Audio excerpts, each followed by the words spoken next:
बाहर घनघोर बारिश हो रही थी। पानी की तेज और भारी भारी बूंदें हॉस्टल की पुरानी जर्जर दीवारों पर छप छप टकरा रही थी। आसमान में बिजली चमक रही थी और उसकी रोशनी खिड़कियों से अंदर आ रही थी। इसी तेज बारिश में अनन्या जैसे तैसे अपने भारी भरकम बैग्स को घसीटते हुए हॉस्टल के अंदर पहुंची।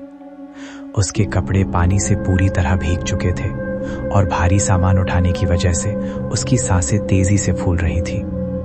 कॉलेज में देर से एडमिशन मिलने की वजह से उसे ग्राउंड फ्लोर का आखिरी और सबसे पुराना कमरा मिला था, कमरा नंबर 103। अनन्या ने अपनी जेब से कांपते हाथों से चाबी निकाली और जंग लगे भारी ताले को खोला। दरवाजा धक्का देते ही चर्र की आवाज हुई। अंदर एक पुरानी नमी और धूल भरी बदबू फैली थी। कमरे के बीचों बीच लोहे का एक पुराना बेड रखा था। अनन्या ने अपना भारी बैग जमीन पर पटका, हाथ पैर सीधे किए और बेड पर बैठकर राहत की सांस लेते हुए बोली, चलो कम से कम अकेला रूम तो मिल गया। थोड़ी देर सामान सेट करने के बाद अनन्या अपना गला सुखाने के लिए पानी की बोतल लेकर कमरे से बाहर निकली। हॉस्टल का लंबा और चौड़ा गलियारा एकदम सुनसान पड़ा था। छत पर लगी पीली ट्यूबलाइट बार बार झिलमिला रही थी, जिससे पूरे रास्ते में अजीब से साए बन रहे थे। अनन्या जैसे ही वाटर कूलर की तरफ बढ़ी, तभी सामने अंधेरे से आती हुई एक सीनियर लड़की अचानक उसके पास आकर रुक गई। उस सीनियर लड़की के चेहरे पर अजीब सा खौफ था, रंग उड़ा हुआ था और आंखें सूजी हुई थी। उसने अनन्या को ध्यान से देखा और कांपती आवाज में पूछा, तुम 103 नंबर रूम में शिफ्ट हुई हो? अनन्या ने हैरान होकर हाँ में सिर हिलाया। सीनियर ने तुरंत अनन्या का हाथ कसकर पकड़ा और चेतावनी देते हुए बोली, 103 नंबर रूम ठीक नहीं है। याद रखना, रात 12 बजे के बाद गलियारे में चाहे जैसी भी आवाज आए, कभी बाहर मत झांकना। इतना कहकर वो सीनियर लड़की तेजी से अपने कमरे की तरफ भाग गई। अनन्या थोड़ी देर तक वहीं खड़ी होकर सोचती रही, लेकिन फिर उसने सीनियर की बात को सिर्फ एक मजाक समझा और अपने कमरे में वापस आ गई। उसने अंदर से कुंडी बंद की और पढ़ाई करने बैठ गई। रात के 11:30 बज चुके थे। बाहर बारिश अब थोड़ी धीमी हो चुकी थी, लेकिन तेज हवाएं खिड़की के शीशों से टकराकर अजीब आवाजें निकाल रही थीं। अनन्या अपनी टेबल लैंप की रोशनी में ध्यान से अपनी किताबें पढ़ रही थी। तभी अचानक कमरे की मेन लाइट 2-3 बार तेजी से झिलमिलाई और एक झटके में पूरी तरह बुझ गई। अब कमरे में सिर्फ टेबल लैंप की हल्की पीली रोशनी बची थी। अनन्या ने घबराकर दीवार घड़ी की तरफ देखा। 11:45 बज रहे थे। उसने सोचा कि शायद हॉस्टल का फ्यूज उड़ गया है। अनन्या ने अपनी किताबें समेटकर टेबल पर रखी, अपना चश्मा उतारा और सोने के लिए बेड पर लेट गई। उसने खुद से कहा, फालतू बातें सोचने से अच्छा है सो जाती हूँ। समय धीरे धीरे बीत रहा था और अनन्या करवटें बदल बदल कर सोने की कोशिश कर रही थी। तभी अचानक दीवार पर टंगी पुरानी घड़ी ने रात के पूरे 12 बजाने की टिक टिक की आवाज की। 12 बजते ही बाहर चल रही तेज हवा एकदम थम गई और कमरे का सन्नाटा और गहरा हो गया। तभी अचानक गलियारे के दूर कोने से एक बहुत ही अजीब आवाज आने लगी, झप झप झप। ऐसा लग रहा था जैसे कोई गीले और भारी नंगे पैरों से फर्श पर घसीटते हुए चल रहा हो। वो आवाज धीरे धीरे अनन्या के कमरे की तरफ ही बढ़ रही थी। अनन्या की आंखें डर के मारे झटके से खुल गईं। उसका पूरा शरीर सुन्न पड़ गया। उसने अपनी चादर को कसकर मुंह तक खींच लिया और अपनी सांसें रोककर उस भयानक आवाज को सुनने लगी। वो कदम अब अनन्या के कमरे के दरवाजे के बिल्कुल करीब पहुंच चुके थे और फिर अचानक गलियारे की वो गीली पच्चाप ठीक कमरा नंबर 103 के दरवाजे के बाहर आकर थम गई। पूरे कमरे में सन्नाटा छा गया। अनन्या बेड पर बिना हिले डुले पड़ी थी। उसका दिल इतनी जोर से धड़क रहा था मानो सीना फाड़कर बाहर आ जाएगा। दरवाजे के निचले हिस्से में जमीन के पास एक पतली सी दरार थी, जहां से बाहर की रोशनी आ रही थी। अनन्या ने जैसे ही उस दरार की तरफ देखा, उसकी रूह कांप गई। बाहर की रोशनी पूरी तरह रुक गई थी, क्योंकि दरवाजे के ठीक उस पार 2 पैरों की काली भयानक परछाई खड़ी थी। वो परछाई बिल्कुल स्थिर थी। तभी दरवाजे के लकड़ी के पार से किसी के भारी भारी सांसें लेने की गुर्राने जैसी आवाज आने लगी। अनन्या ने मारे डर के कांपती हुई धीमी आवाज में पूछा, कौन है बाहर? लेकिन बाहर से कोई जवाब नहीं आया। सिर्फ भारी सांसों की खौफनाक आवाज गूंजती रही। करीब 2 मिनट तक दरवाजे के बाहर खड़े रहने के बाद वो काली परछाई बिना किसी आहट के अचानक वहां से गायब हो गई। अनन्या ने थोड़ी राहत की सांस ली, लेकिन उसकी ये राहत सिर्फ कुछ सेकंड की थी। अगले ही पल कमरे की बंद खिड़की के कांच पर बाहर से थपथपाने की आवाज आने लगी। Tap tap tap. अनन्या झटके से उठकर बेड पर बैठ गई। उसका कमरा 2nd फ्लोर पर था। खिड़की के बाहर ना तो कोई बाल्टी थी, ना कोई पेड़ और ना ही कोई छज्जा। इतने ऊपर खिड़की के शीशे को बाहर से कौन खटखटा सकता था?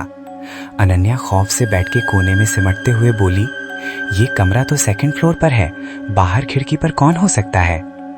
थपथपाने की आवाज धीरे धीरे और तेज होने लगी। खिड़की का पर्दा अपने आप हवा में लहराने लगा, जबकि खिड़की पूरी तरह बंद थी। खिड़की की खटखटाहट अचानक बंद हो गई, लेकिन अब पूरे कमरे के अंदर एक सड़ी हुई बदबू फैलने लगी। ऐसा लग रहा था जैसे कोई पुरानी लाश कमरे में सड़ रही हो। अनन्या का दम घुटने लगा। उसने अपना मुंह तकिए से कसकर ढक लिया। तभी उसने देखा कि स्टडी टेबल पे रखी उसकी नोटबुक के पन्ने बिना हवा के अपने आप तेजी से पलटने लगे थे। पूरे कमरे में अजीब सी खड़खड़ाहट होने लगी। अनन्या डर के मारे चीखते हुए बोली, नहीं, यहाँ कोई है, मुझे तुरंत बाहर निकलना होगा। कमरे की हवा अचानक बहुत ठंडी हो गई थी, इतनी ठंडी कि अनन्या की सांसों से धुआं निकलने लगा। कमरे की दीवार पर लटकता हुआ कैलेंडर भी अपने आप फड़फड़ाने लगा। अनन्या बेड से नीचे उतरी और दरवाजे की तरफ भागने लगी। उसे एहसास हो गया था कि इस कमरे में कोई भयानक साया मौजूद था जो उसकी तरफ बढ़ रहा था। अनन्या जैसे ही भागकर दरवाजे के पास पहुंची और हैंडल पकड़ने वाली थी, तभी टेबल लैंप भी फक फक करके पूरी तरह बुझ गया।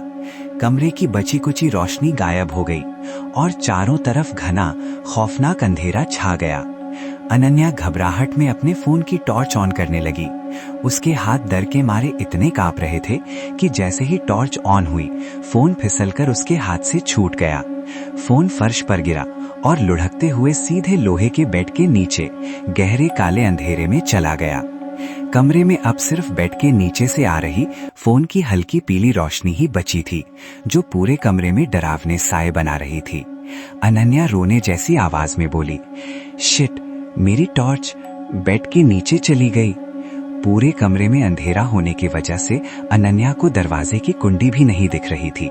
बाहर निकलने के लिए उसे फोन की सख्त जरूरत थी। अनन्या ने अपनी हिम्मत जुटाई, अपनी आंखों के आंसुओं को पोंछा और फर्श पर घुटनों के बल बैठ गई। उसका दिल बहुत तेजी से धड़क रहा था। उसने अपने दोनों कांपते हाथों को फर्श पर टिकाया और बेड के नीचे देखने के लिए धीरे धीरे नीचे झुकी। फोन बेड के एकदम पिछले कोने में गिरा हुआ था और टॉर्च की पीली रोशनी बेड के नीचे फैले गहरे अंधेरे को चीर रही थी। अनन्या ने अपना दायां हाथ बेड के नीचे बढ़ाया ताकि वो फोन को खींचकर बाहर निकाल सके। उसने मन ही मन सोचा कि फोन उठाकर वो तुरंत दरवाजा खोलकर बाहर भाग जाएगी, लेकिन जैसे ही उसकी नजर टॉर्च की रोशनी के ठीक सामने पड़ी, उसकी सांसें वहीं थम गईं। बेड के नीचे का नजारा देखकर अनन्या का पूरा शरीर बर्फ की तरह ठंडा पड़ गया और उसका हाथ फोन से महज कुछ इंच दूर जम गया।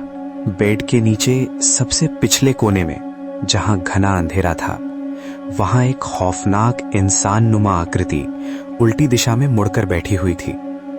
टॉर्च की रोशनी सीधे उसके खौफनाक चेहरे पर पड़ रही थी। उसके सिर के बाल बहुत लंबे और बिखरे हुए थे और उसकी त्वचा पूरी तरह से काली और जली हुई लग रही थी।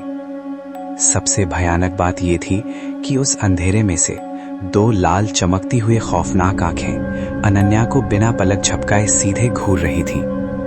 वो आंखें बिल्कुल किसी दरिंदे की तरह चमक रही थीं। अनन्या का गला पूरी तरह सूख गया। वो ना तो पीछे हट पा रही थी और ना ही उसके गले से कोई चीख निकल रही थी। वो खौफनाक साया धीरे धीरे जमीन पर घिसटते हुए अनन्या की तरफ रेंगने लगा। अनन्या ने कांपती आवाज में कहा, मुझे जाने दो। लेकिन वो साया रुका नहीं और एक पल में अनन्या के बिल्कुल करीब पहुंच गया।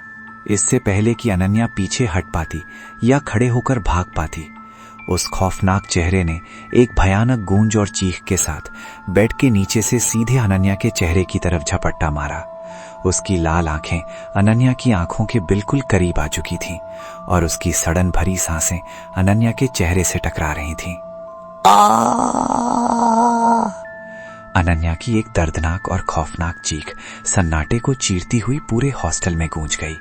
अगले ही पल फर्श पर रखा फोन अपने आप बंद हो गया और पूरा कमरा गहरे काले अंधेरे में डूब गया। अगले दिन सुबह जब हॉस्टल के गार्ड्स ने कमरा नंबर 103 का दरवाजा तोड़ा तो कमरा पूरी तरह से खाली था। अनन्या का सामान वहीं पड़ा था, लेकिन अनन्या का नामो निशान गायब था।